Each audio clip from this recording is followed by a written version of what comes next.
Hi guys, this is Asif Khan और फिर से हम लेकर आए हैं कम्युनिकेशन स्किल्स का लास्ट पार्ट, जिसके बारे में हम जानने वाले हैं ऑफर ए हेल्पिंग हैंड। कम्युनिकेशन का एक ज़रूरी पहलू दूसरों की मदद करना भी है। जब आपको किसी की मदद करनी हो तो आपको इस चीज़ का ख्याल रखना होगा कि सामने वाला आपके सामने अपने आप को कम ना समझे। अच्छी तरह से मदद करने के लिए आपको सामने वाले को अपने मदद करने के इरादे के बारे में बताना चाहिए। ऐसा करने से आप ये जताएंगे कि आप सामने वाले की मदद सच में करना चाहते हैं।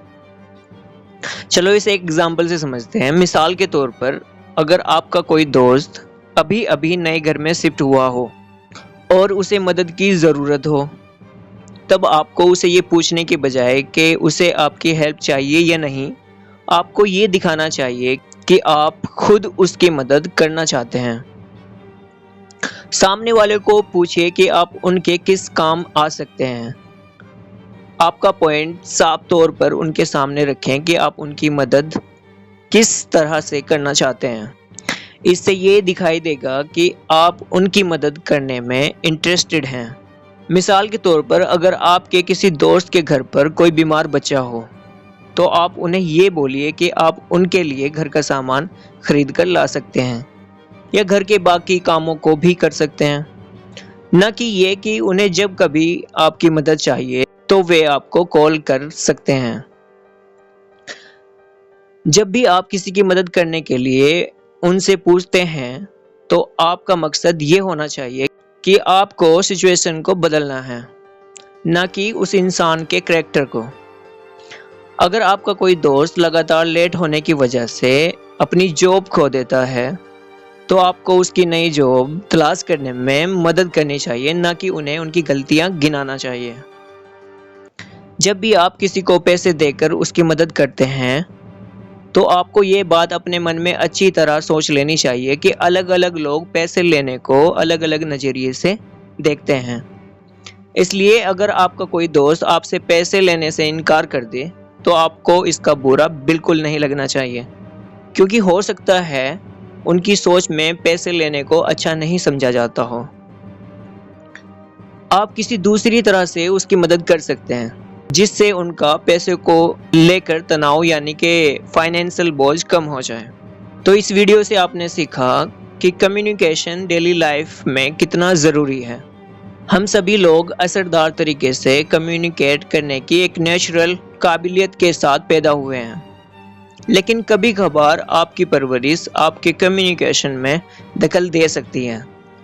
लेकिन अब आप अपने आप को इफ़ेक्टिव और असरदार तरह से कम्युनिकेट करने के लिए ट्रेन कर सकते हैं, बिना ये चिंता किए आपका कैरेक्टर टाइप कैसा है।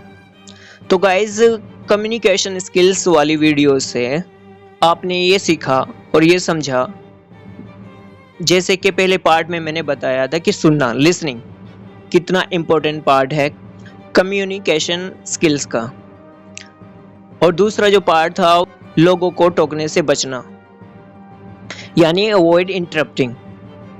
आपने कम्युनिकेशन में सभी लोगों को शामिल करना है और अपनी वोकेबुलरी को बढ़ाना है, सही वर्ड्स का चुनाव करना है और दूसरों को मदद ऑफर करना है। हमने ये भी सीखा कि कम्युनिकेशन एक ऐसी स्किल्स है जिससे कोई भी सीख सकता है और ये प्रैक्टिस करने से और भी बेहतर होती जाती है। ये बात याद रखें कि अपने कम्युनिकेशन को असरदार बनाकर अपने रिलेशनशिप को बेहतर बनाने के लिए अभी देर नहीं हुई है। आपके शब्द आपके विचार और एटीट्यूड का आईना होते हैं। अपनी लाइफ में अगर इन चीज़ों को आप अच्छे से प्रैक्टिस करेंगे तो आप एक अच्छे परफेक्ट कम्युनिकेटर बन सकते हैं। फर्स्ट, सेकंड, थर्ड पार्ट और ये फोर्थ जो पार्ट आज है, इन चारों को देखकर आप ये सीख चुके होंगे कि एक अच्छा कम्युनिकेटर कैसे बना जा सकता है और आप इस तरह से सबके दिलों पर राज कर सकते हैं।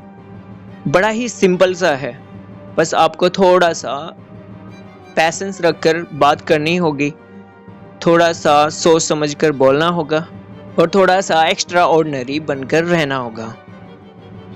बस यही चीज़ें आपको फॉलो करनी है और फिर आप एक अच्छे कम्युनिकेटर बनकर उभर सकते हैं। तो इसी के साथ दें मुझे इजाज़त। मैं हूं आसिफ खान, फिर मिलेंगे आपको नेक्स्ट वीडियो में नेक्स्ट टॉपिक के साथ। तब तक के लिए रखें अपना बहुत सारा ख्याल। धन्यवाद।